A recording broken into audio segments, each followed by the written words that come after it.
संघं शरणं गच्छामि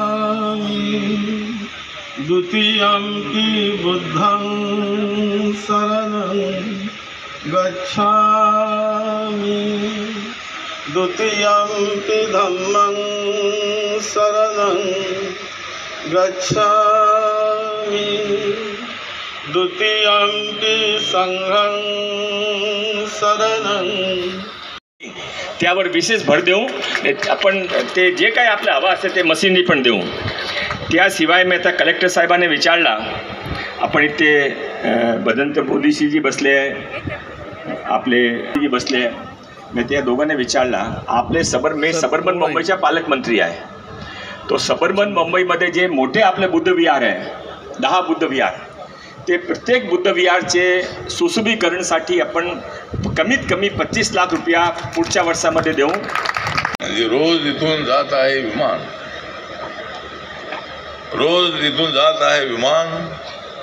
राहुल मोदीजी आपल्याला मजबूत करावे लागेल आपली कमान। रोज या विमानाची घरघर आहे, जाऊ द्या विमानं सगळी जात आहे, विमानांना जाऊ द्या, आम्हाला आमचं काम करू द्या।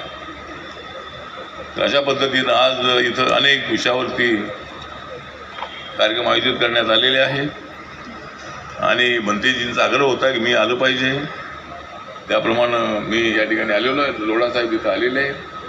लोढासाहेब अत्यंत उत्साही मंत्री आहेत, आमच्या बौद्ध समाजाला आंबेडकरी समाजाला पाठिंबा देणारे आहेत। बाबासाहेब आंबेडकरांचं संविधान बदलणार अशी चर्चा आहे।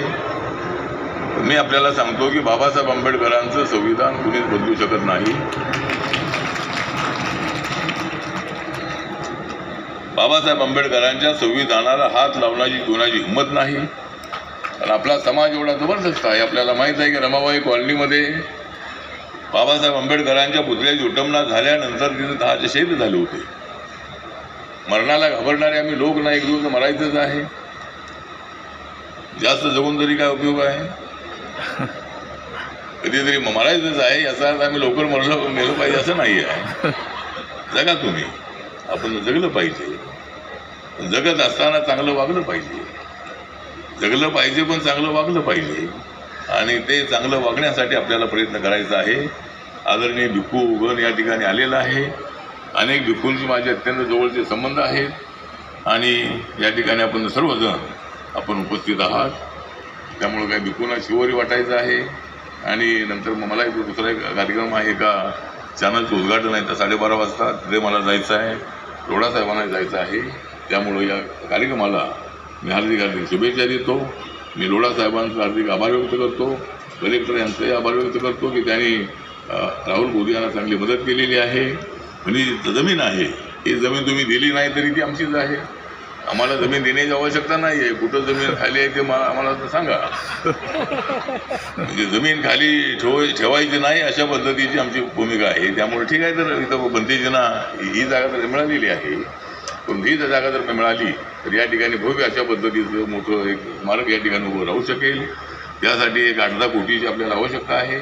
आपण ते 2 कोटी जाहीर केलेले आहे, 2-2.25 कोटी रुपये मुख्यमंत्र्यांनाही सांगूया, जमिनी द्या आणि पैसेही द्या, अशा पद्धतीने एकदा आपण त्याला भेटूया आणि आपल्याला हा जो परिसर आहे चिमुरूड परिसर आंबेडकरी समाजाचा फार मोठा बालेकिल्ला आहे, बौद्ध समाजाचा मोठा बालेकिल्ला आहे। या ठिकाणी चांगलं बुद्ध विहार आणि मोठं स्मारक उभं राहिलं पाहिजे। यासाठी एक आपल्याला 8-10 कोटी रुपये जे आहे आपण मुख्यमंत्र्यांकडून आपण आणूया, मी त्यांना भेटतो आणि पैसे काय, पैसे आपलंच आहे, सरकारी आपलंच आहे, पैसे आपलेच आहेत आणि त्यामुळं आपल्याला हे सगळं काम करायचं आहे आणि आपल्याला चिंता अजिबात नाही आहे। म्हणजे लोढासाहेब मंत्री बनणार आहेत आणि मी तर मंत्री बनणारच आहे, मोदीजी बनले तर मी बनणारच आहे आणि सारी जनता जी आहे ती आपल्यासोबत देशभरातली आहे। त्यामुळं माझ्या मंत्रिपदाला काही धक्का अजिबात नाही। त्यामुळं आणि मी काही मंत्री असलो आणि नसलो तरी मी तुमचाच आहे, तुमच्यासाठी काम करणार आहे। त्यामुळे या बुद्ध महोत्सवाला मी माझ्या वतीने हार्दिक शुभेच्छा देतो आणि माझे 2 शब्द संपवतो। नमो बुद्धाय, जय भीम, जय भारत, जय महाराष्ट्र। हे लवकर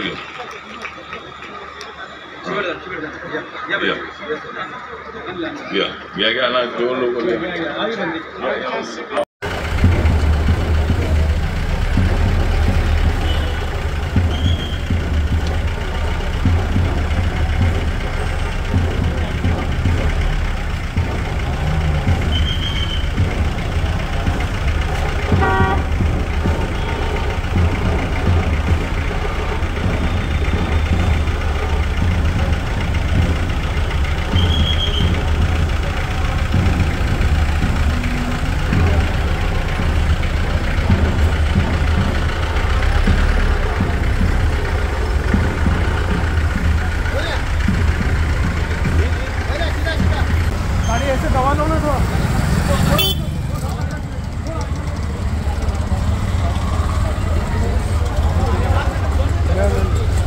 क्राउड के लिए अपने को उठा के।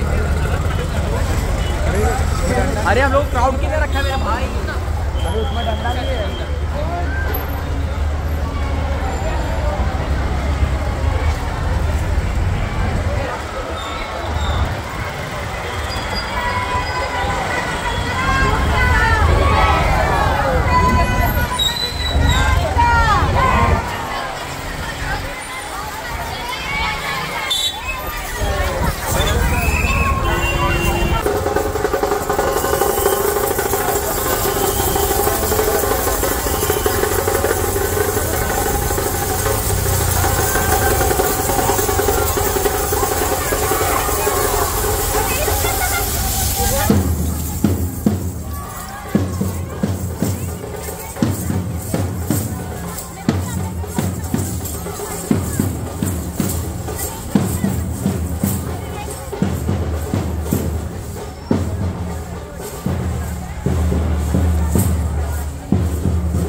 मुझे दुनिया कहे पागल, मुझे दुनिया कहे पागल, मैं भी